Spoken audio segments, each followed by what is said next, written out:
What's up, Bills Mafia? The Buffalo Bills played the Kansas City Chiefs week 14, and man, this is a must win for the Buffalo Bills. And I have all the storylines and I have the things to watch for. So, before we get to that, let's get to that intro. This is VZ Music.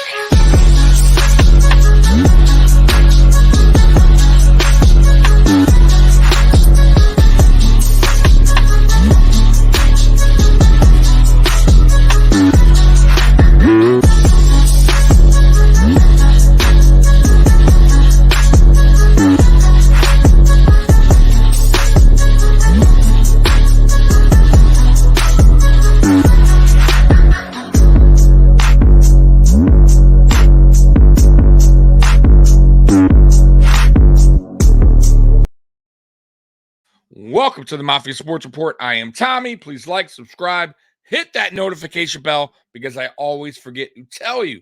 Well, Bills Mafia, the Buffalo Bills will take on the Kansas City Chiefs week 14 in a must-win game. There's no, listen, this is it. There's 5 games left, and it starts this week. This starts this weekend, actually. And one loss, it's over. I know mathematically it's not over, but guys, it's time to be real. This is it. 5 games left. You need to win at least 11 this year to get in. And can the Buffalo Bills do it? I think they can, but it obviously has to start this weekend against the Chiefs. And we all know what the Chiefs are about. We also know that the Chiefs aren't playing their best football this year. So it's time right now for the Buffalo Bills to play their best football and go ahead and hand Kansas City their second loss in a row and get this ball going. And the Buffalo Bills, listen, even after the Chiefs, they have another tough opponent in the Dallas Cowboys at home in Buffalo. But like I said, man, it starts this weekend against the Chiefs, who, let's face it, have our number. I will say we have played pretty well in the regular season at Arrowhead, so maybe that is a good thing. Hopefully that's a good thing going into this game Sunday, that the Buffalo Bills have won an Arrowhead before. Here's how I see it, man. If the Buffalo Bills can win against the Chiefs and Cowboys, that's a huge momentum swing for this team. And their confidence would be at an all-time high at that point, beating 2 very, very good teams in the Chiefs and the Cowboys, by the way, who have both very, very good defenses. So this is no easy task by the Buffalo Bills. But if they can get the job done against those 2 opponents over the next 2 weeks, then yes, there's a very good chance the Buffalo Bills can run the table and win all 5 games. But like I said, it starts this weekend. This is it. And I have the storylines and takeaways. I'm going to do both in one. Normally, I do the storylines and I'll do another video on the takeaways. But I said, you know what? Let's just throw it all into one. Get it all done today. Once again, shout out to Bills Wire for creating this article. So let's go ahead and get this thing going. Storylines to watch, or there's 5 of them. All right. Alive or dead. If the Bills don't win, their playoff hopes could be gone. And this isn't dramatic either. With a loss, the Bills will be under 500, and their AFC conference record, a huge tiebreaker, would be 3-6. That's a mountain that would be near impossible to climb. And yeah, man, what's crazy is I got to look at the standings. Let me quick look at them. But I do know this. With all the 7-5 teams right now that are ahead of us, if they all lose this weekend, we will not be able to jump them because their conference record is better than the Buffalo Bills. Wild, right?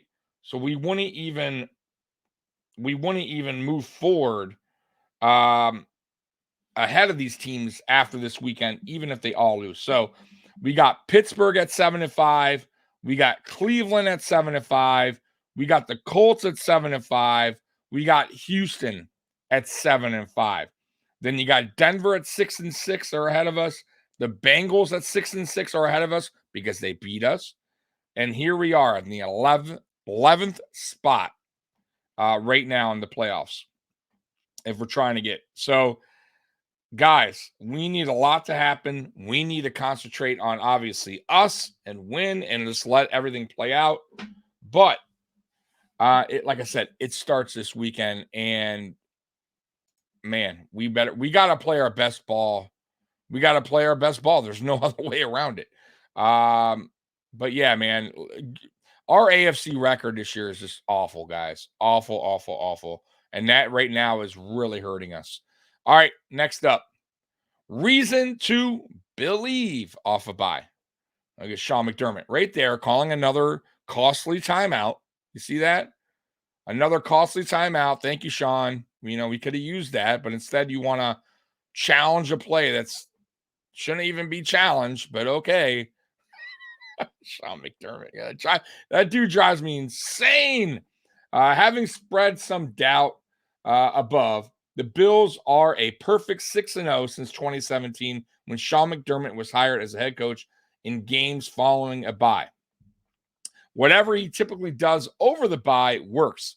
So that's a big positive. But I've also noticed we come out sluggish after bye weeks. Let's hope that doesn't occur now, because if it does, we are done. We can't come off sluggish. Yes, he's undefeated 6-0 after bye weeks, but if you go back in time, we've played our worst ball after the bye over the next few games, right? Not very good after the bye week. So let's hope this team gets their act together. They play with some pride, with some emotion out there, and they understand that these next 5 games are do or die. Do or die. And Sean McDermott also has to coach better, plain and simple. Stop coaching not to lose and start coaching to win, and maybe the results will be better. Just saying. All right, next up. Another round of Allen versus Mahomes. Man, they've had some battles. The Bills at Chiefs means Josh Allen at Patrick Mahomes. Essentially, between the coaches, both defenses, and the quarterbacks themselves, another round in this head-to-head AFC rivalry will be a talking point all week. Allen is 2-1 in the regular season against KC in his career, but 0-2 in the playoffs. So yeah, so Allen, like I told you guys earlier, you know, the good thing here is Buffalo has won in KC, so they know they can win in KC. It's the playoffs where Buffalo has fallen short versus the Chiefs. So let's see what happens Sunday. Let's hope that there's no bye week, you know, rust or sluggish coming out of the gate, because we can't afford it. Cannot afford it, especially right now with the KC's offense struggling the way they are. Go in there, take care of business, get the dub, and go back home and, you know, get ready for the Cowboys. That's how I see this game, man. Just get the dub. All right, next up. What's happening with Vaughn? Oh, boy, do I have to go into it again? A lot of news revolving Von Miller has gone on in Bills land lately. Arrested for assaulting a pregnant woman, his girlfriend, a felony in Dallas. Miller is with the team this week as preparations for the Chiefs clash approaches. General Manager Brandon Beane said he is available to play in KC. We'll see if any backlash changes their mind. And there's a lot of opinions when it comes to this Von Miller situation. I told you guys my feeling. About Matt Ariza, right? And Ed Oliver's situation a while back, and the Shady McCoy incident a while back, And if you guys don't remember, I'll tell you quickly again. Let it play out because it's not always what it seems. Okay? When you're quick to rush judgment on a person's character, sometimes it backfires. And I'm not saying that he's not guilty of this. I'm not saying he's guilty of this. I'm just saying sometimes we need to step back and get all the facts first before we start saying this guy's guilty or that he's so innocent, she's lying. We can't do that. That's not how it works. We need to be fair here, and let the justice system do its thing. Um, but like I said, a lot of Bills content creators strongly disagree with what I'm saying. They feel like Von Miller should not be on the team. They feel like Von Miller should have not been in practice yesterday. That Von Miller should be sent home or inactive. And I disagree. You're paying this man a lot of money. You don't know the facts. You weren't there. Yes, everything sounds bad initially, but once the truth gets out, sometimes things changes. Not all the time. Sometimes it's true. Sometimes it's factual, but we don't know. We weren't there. Once again, a story could sound bad when it's written on paper or even listen, I get it. The police call sounds terrible, but we don't know if she was just doing that to get the police there quickly, overreacting. We also don't know she could have been telling the truth, and that's really what happened. But I can't say that. I wasn't there. The truth will come out. But for now, the Buffalo Bills are doing the right thing. And I got to say, they didn't do the right thing with Matt Ariza by letting him go. But I understand it at the time because I did. My point of the Matt Ariza thing, and I'll understand, and I'll tell you the difference, is that he needed to take care of that with his lawyers. He needed time away and away from all the media because I think that story over Von's story, what's going on. And I'm not saying that they're, one's worse than the other, but I feel like because it happened in college and it was an ongoing story, and then it hit the NFL world, and then all of the articles that were coming out, it was really snowballing. And I felt like the Buffalo Bills had to make that decision for Matt Ariza in a way. Now, is there a difference because he's a punter, a rookie punter, and we're talking about a future Hall of Famer in Von Miller? Yes, of course. Let's not play dumb here. Of course there's a difference, and we know that. But I'm just saying I kind of understood why they did what they did. And I think it was more because I honestly feel like they believe Matt Ariza, and they wanted to believe Matt Ariza, but they also had to, do what was best and let Matt Ariza figure that situation out. And what were they going to do? They had to sign a punter. Now, could they have brung back Matt Ariza once all that has come to light that he was innocent the whole time and that she was lying? Yes, they probably should have, helped him either find another team to play for or put him on the practice squad, done something right for Matt Ariza after the fact and said, hey, we got your back, man. We're gonna try to help you out, whatever they got. They didn't do that. But once again, I'm not in that situation, guys. Neither are you. I could tell you this it's a tough thing for Brandon Beane in any organization to have to go through, um, because you're going to have people that are leaning heavily on one side and the other side. Like it's just the way it works. Very rare. There's people like me, Mikey, that are in the middle and are just saying, "Hey, let's get more evidence. Let's see. I want to see more than what was presented early on."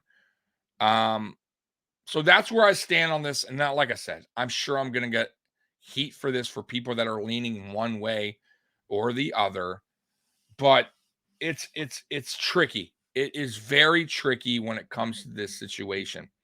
Um, and we'll see how it plays out, guys. But right now, Von Miller is going to be on this team. Von Miller more than likely will be active. But I will say this. I will bring this point up. Has Von Miller helped this team though since he's been back? No. So having him inactive due to him not playing well makes sense to me if they were to do that. Now, I even was questioning that 2 weeks ago before this all came out. Should the Buffalo Bills sit Von Miller until he feels, you know, 100% that he can actually contribute to this defense? Um, so we'll see if that happens. Um, but listen, I do want to say one thing too. If you guys never been injured like that, an ACL, a broken ankle, something severe, you don't understand um, what it takes to get back mentally and physically. And a lot of Bills Mafia and a lot of just really not just us, just sports fans around the world expect their athletes to get back, be what, fast, be what they once were. And they're disappointed when it doesn't go as planned for them, meaning they thought Von Miller would have been back week one and sacking, 3 sacks in week one. Like, it's just not possible, guys. That's not reality. It's been just slightly over a year. It takes a while. I could tell you that I went through something similar and broke my ankle back in my, back when I was at my prime in basketball. I was really, really good. Um, and unfortunately, that set me back. And I didn't see the basketball court for a year. And I mentally never was right.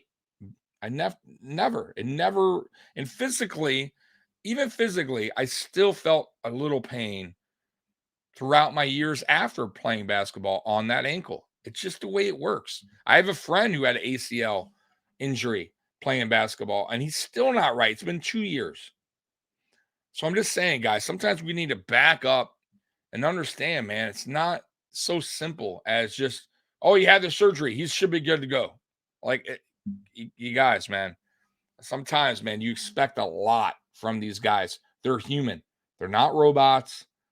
This isn't a part we sent back, for them to replace an electronic part, you know, and we get it back and we expect it to. Of course, it's not a robot; it's a human being. So I'm just throwing that out there, guys. It takes time. So just, man, cut them a break a little bit, at least with that side of things. Now, I'm going to tell you right now, I can't tell you how to feel about the situation. You're either going to lean one way or the other. I know very few of you guys go right down the middle and go, "Hey, before I judge somebody, I need to see more. I need to see more evidence. I need to know all the facts of what happened." Unfortunately, that's not how the world goes right now. People are one way or the other. It's very few people down the middle. All right, next up. I'm done with that conversation. So,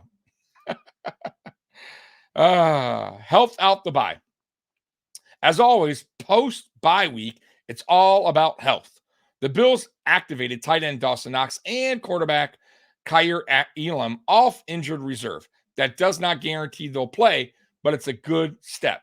Bills Wire will provide all injury updates throughout the week. It should be a shorter list for Buffalo as opposed to KC's injury list, all things considered. Very interested to see what they do with Dawson Knox, man. Listen, Kyer Elam, he ain't gonna play, guys. I know he's back. I would be shocked if he's active. I will be shocked. I think he remains inactive for the remainder of the season. and we'll see what they do with him in the offseason. As far as Dawson Knox goes, very interested to see what they do with him now, because I don't want to see Dalton Kincaid limited in the on his offensive role now. I don't take away the offensive game plan around Dalton Kincaid. Don't take away snaps. What I see what's going to happen is, at least I hope, is Dawson Knox will be what we saw Dawson Knox be in 2022, more of a blocking tight end, and he does it well. And I'm not saying he won't be involved in the offense, but I think he'll be involved less now that Dalton Kincaid is showing that he could be this team's number one tight end moving forward, in my opinion. But it's good to have Dawson Dawson Knox back. He is a better option than Quentin Morris. We know this, okay? And that's not like, I'm not trying to dog Quentin Morris, but Dawson Knox is a better tight end. And by the way, he's $14 million tight end. And it does suck that we're having to use him as a blocking tight end, but we are here. We're here. It is what it is. There's no changing that now. So we'll see. Listen, he got his wrist, the wrist injury fixed. He had surgery. Maybe that was hurting him this year, like, why he was dropping so many passes. And maybe he'll come out and play excellent football. And I'm hoping so, because I like the guy. But I also don't want to limit Dalton Kincaid's role in this offense by trying to push Dawson Knox out there and get him involved more in the offense, and Dalton Kincaid takes the back seat again. I really hope that doesn't happen, guys. So, all right, so that's done with that one. So let me pull up the next article here. All right, guys. The next one. Sorry, taking forever. All right, here we go. We got things to watch for. So what are we watching for? Here we go. 6 things, actually. Outside pressure. Look at Sean McDermott, just angry, yelling at somebody there. There's a lot of outside noise surrounding Orchard Park right now. A rundown. Here we go. The Bills cannot afford a loss. They are on the outside looking into the AFC playoffs. Von Miller's situation continues to unfold following his arrest. A damning report on Bills head coach Sean McDermott was dropped at Go Long. By the way, I'm going to talk about that. The coach is not going to be happy about that, which is a feature that speaks to 25 sources that indicate McDermott's management style is not well received. Guys, by the way, if you haven't gone and read that article, go do it. Tyler Dunn put it out. It is on, let me tell you the website now, golongtd.com. So golongtd.com. And it is a great read, man. It is a 3-part article on Sean McDermott with sources, and it's not good for Sean McDermott. I'm gonna tell you that right now. It's everything that I've been saying when it comes to Sean McDermott. Once again, I want to say I hate being that guy where I feel like I'm just here bashing Sean McDermott all the time. I feel like Sean McDermott has done very good things for this team, for this organization, for the city of Buffalo. He got us from, brought us back from death, right? 17-year drought. Like, you got to give him credit. But there's a lot of bad things about Sean McDermott's coaching style that I feel is holding this team back, season after season. And man, this article here, guys, you got to read it. So go ahead and read that article and drop the comment below and let me know what you think about that article. All right, next up. And does he play? Oh my. Speaking of Miller, the initial reaction to his arrest from the team were not well received. He is available to play against the Chiefs, according to general manager Brandon Beane. But will he? And following an extended break, can he find himself a sack? His knee has clearly held him back. Yeah, and listen, I just went over that, so I'm not going to go over it again. But um, it's going to be interesting to see what the Bills do if they make him inactive or active moving forward. And I'll be honest with you, if they make him inactive, I'm not going to hate it. I'm not going to hate it if they do are they if they're doing it for the right reason. Meaning, if they're doing it because they feel like Kingsley can do a better job, or AJ Epinesa can do better, but getting more reps, snap counts that Von Miller's taking away, and he's not doing anything. If that's the reason, I'm good with it. But if the reason is to make him inactive is because of this case that's going on, then I don't agree with that. I have to disagree with that.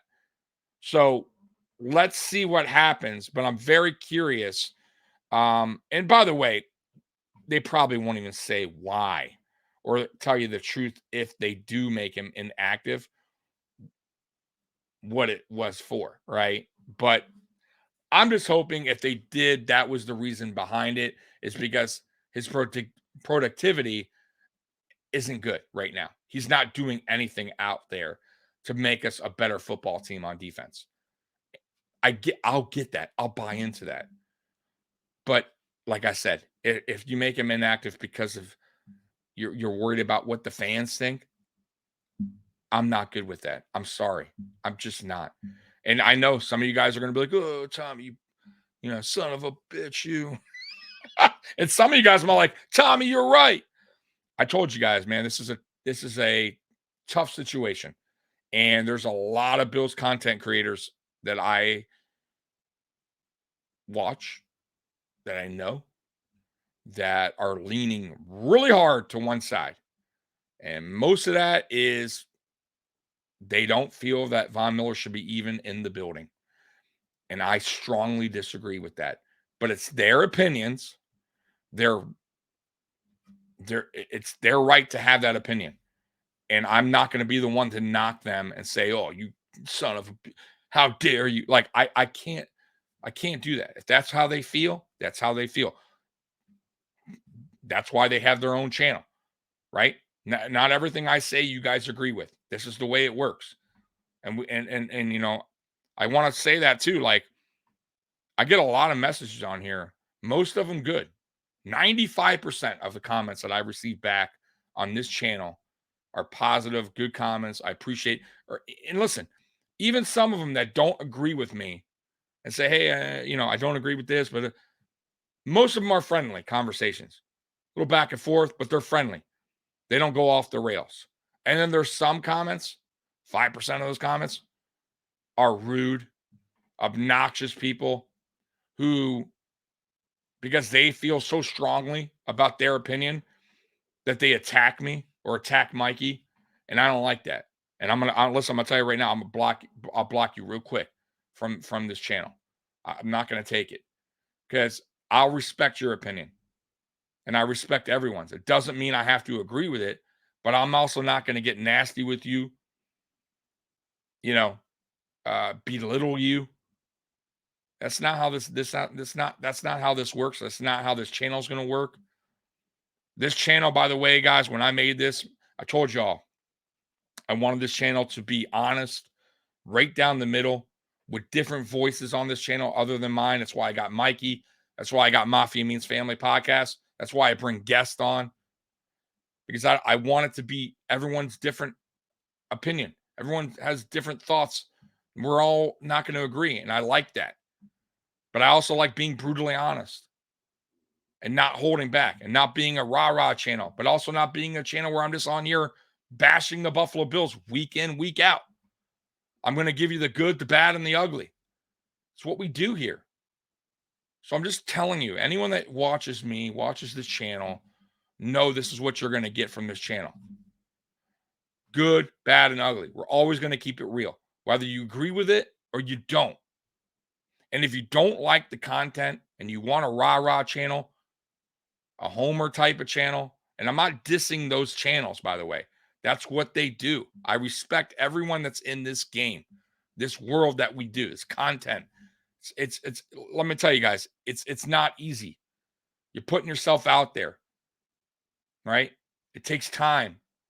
takes effort, work to put these thumbnails together, money. So I respect, even if I don't agree with their agree with what they're saying, or that's not my kind of channel, I still respect the game and their grind and their hustle. But there's rah-rah channels. If that's for you, trust me, they're out there. If you're into channels that are just strictly bad, negative type of channels, always like Bill suck, there's channels out there for you. Trust me. If you're into X's and O's, there's channels out there. I can tell you one good one, Cover One. This is not what this is. This is a bit of everything combined, right? And we try to keep it, as real, like I said, as real as it can get here. And you're not going to always agree. So I just wanted to throw that out there because, man, I get a lot of people, well, not a lot, but a decent amount of people that are very one-sided on things and get a little heated at times. And I want to just take a step back and tell you guys that, we all have opinions, man. And it's okay that we think differently. It's fine.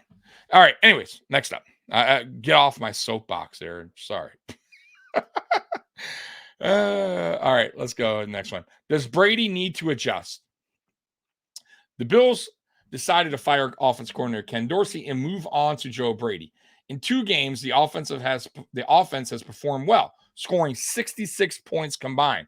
But the audition will really begin coming out of the bye. Brady's offense in Buffalo now has 2 games of it on film, and tough upcoming opponents such as the Chiefs and Dallas Cowboys will have plenty of knowledge at their disposal.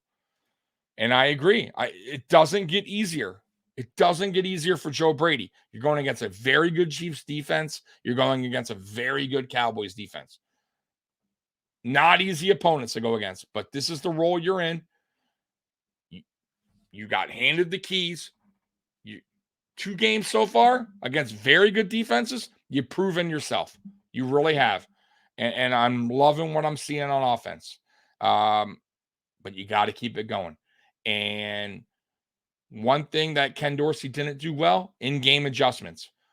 Not every game's going to go like the Jets and Philly game.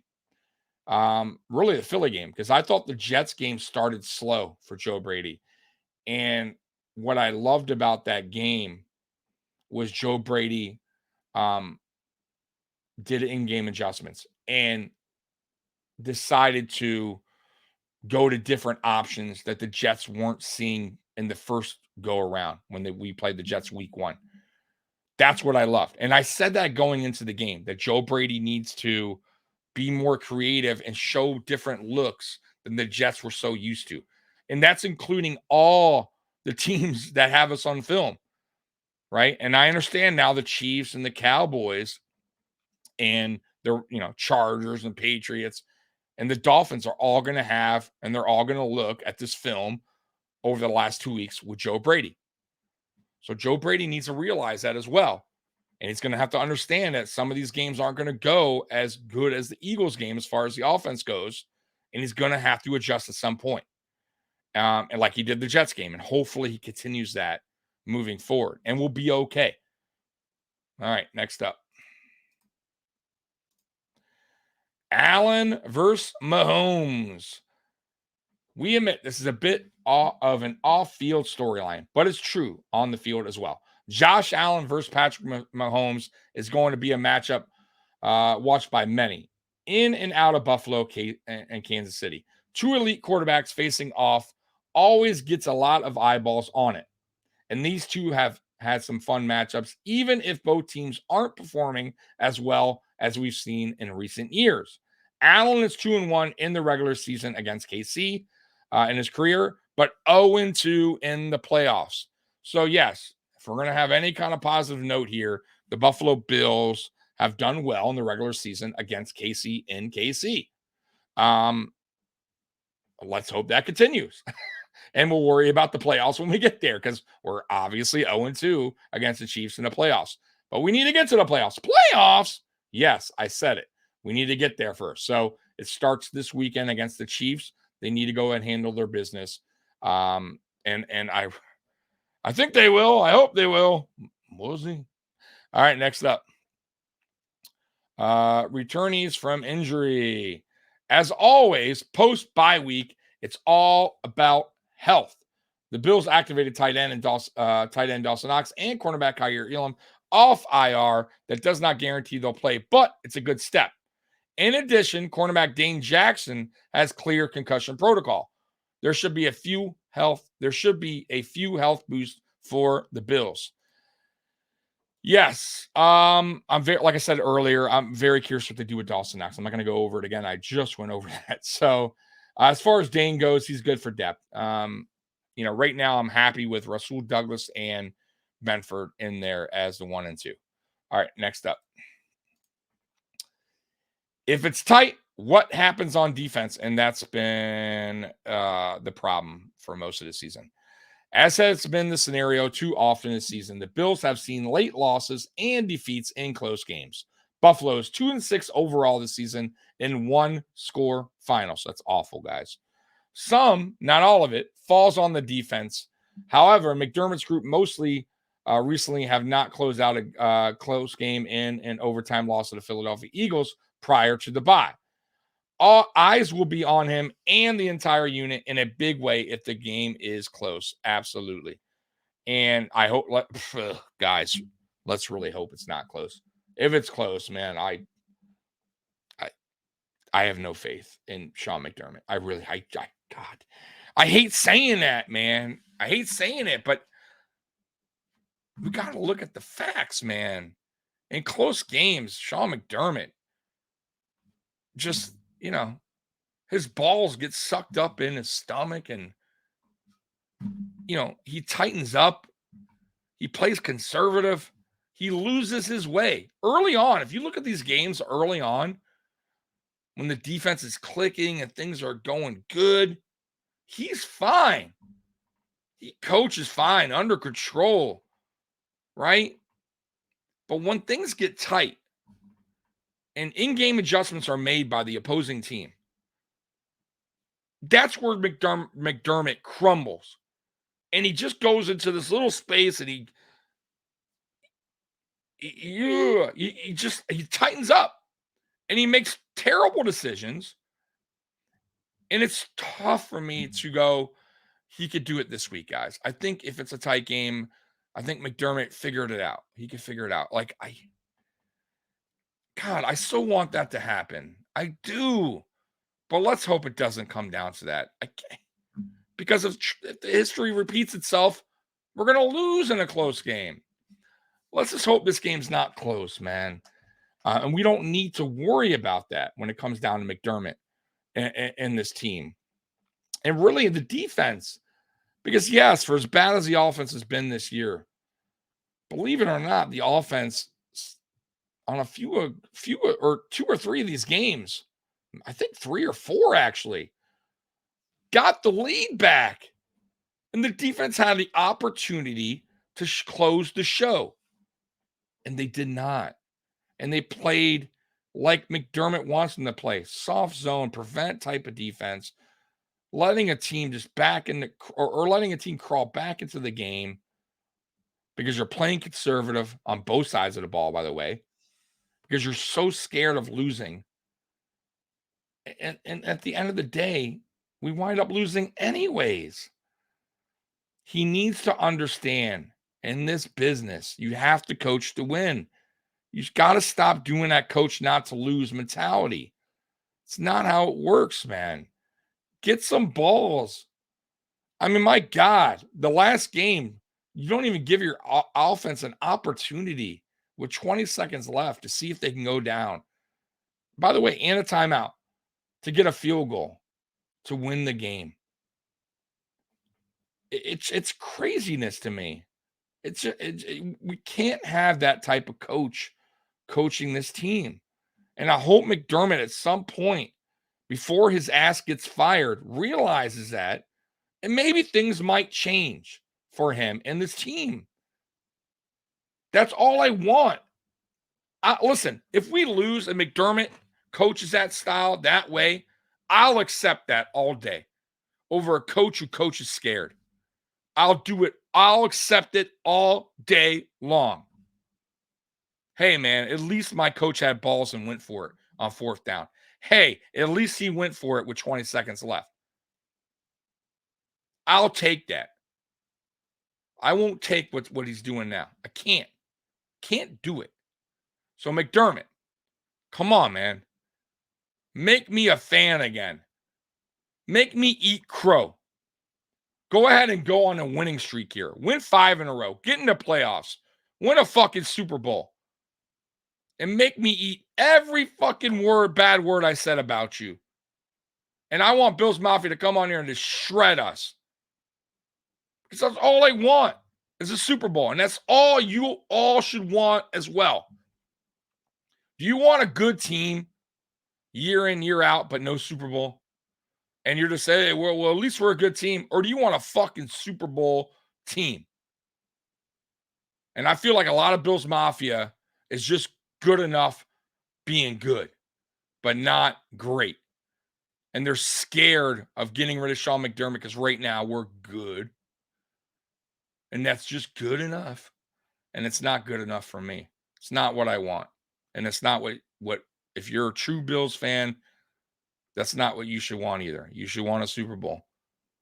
And, your expectations should be a lot higher than, well, at least we make the playoffs. Oh, we're a wild card team. Ooh, we won the AFC East. Ooh, who gives a shit? At the end of the day, nobody gives a fuck about the division winner or a team that made the playoffs. If you ain't winning the Super Bowl, you ain't shit. And that's the truth, man. So enough of this. Let's go out there and get a fucking Super Bowl. With or without Sean McDermott. It needs to happen. Anyways, Bills Mafia. I love you. And as always, go Bills. I'm out of here. Peace.